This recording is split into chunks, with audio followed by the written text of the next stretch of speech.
ஹோசூரை அடுத்த சூளகிரி அருகே வனப்பகுதியில் 4 கார்கள் 2 டாரஸ் லாரிகள் அடுத்தடுத்து மோதி விபத்துக்குள்ளாகின.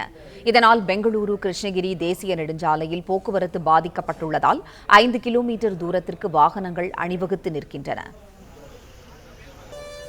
செய்தியாளர் சத்யா இணைப்பில் இருக்கிறார். சத்யா, வணக்கம். விவரம் என்ன, சொல்லுங்க. வணக்கம். ஓசூர் அருகே வனப்பகுதியில் 4 கார்கள் 2 டாரஸ் லாரிகள் அடுத்தடுத்து மோதி விபத்துக்குள்ளானதில் ஓசூர் கிருஷ்ணகிரி தேசிய நெடுஞ்சாலையில் போக்குவரத்து பாதிக்கப்பட்டுள்ளதுடன் வாகனங்கள் 5 கிலோமீட்டர் தூரத்திற்கு அணிவகுத்து நிற்கின்றன. அதாவது கிருஷ்ணகிரி மாவட்டம் ஓசூர் பகுதியிலிருந்து கிருஷ்ணகிரி வரை சுமார் 3க்கும் மேற்பட்ட மேம்பால பணிகள் நடைபெற்று வருகிறது.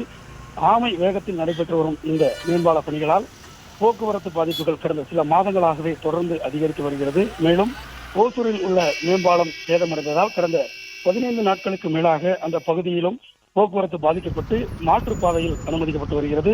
இந்த நிலையில் கிருஷ்ணகிரி மாவட்டம் ஓசூர் அடுத்த பேரண்டப்பள்ளி அருகே உள்ள தானமாவு என்ற வனப்பகுதியில் தற்பொழுது பெங்களூருவிலிருந்து கிருஷ்ணகிரி நோக்கி வந்த 4 கார்கள் 2 டாரஸ் லாரிகள் அடுத்தடுத்து ஒன்றன் பின் ஒன்றாக மோதி விபத்துக்குள்ளானது.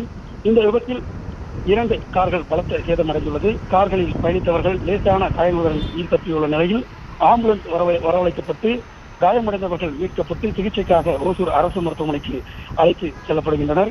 இந்த விபத்தால் ஓசூர் கிருஷ்ணகிரி தேசிய நெடுஞ்சாலையில் போக்குவரத்து பாதிக்கப்பட்டதுடன் சுமார் 5 கிலோமீட்டர் அளவிற்கு வாகனங்கள் அணிவகுத்து நிற்கின்றன. இந்த நிலையில் போக்குவரத்தை சீர் செய்ய கிரேன் உள்ளிட்ட வாகனங்கள் வரவழைக்கப்பட்டு தேசிய நெடுஞ்சாலையில் விபத்தில் சிக்கியுள்ள வாகனங்களை மீட்கும் பணியில் அந்த பகுதி போலீசார் ஈடுபட்டு வருகின்றனர்.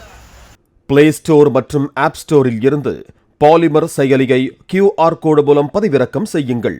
செய்திகளை உடனுக்குடன் பெறுங்கள்.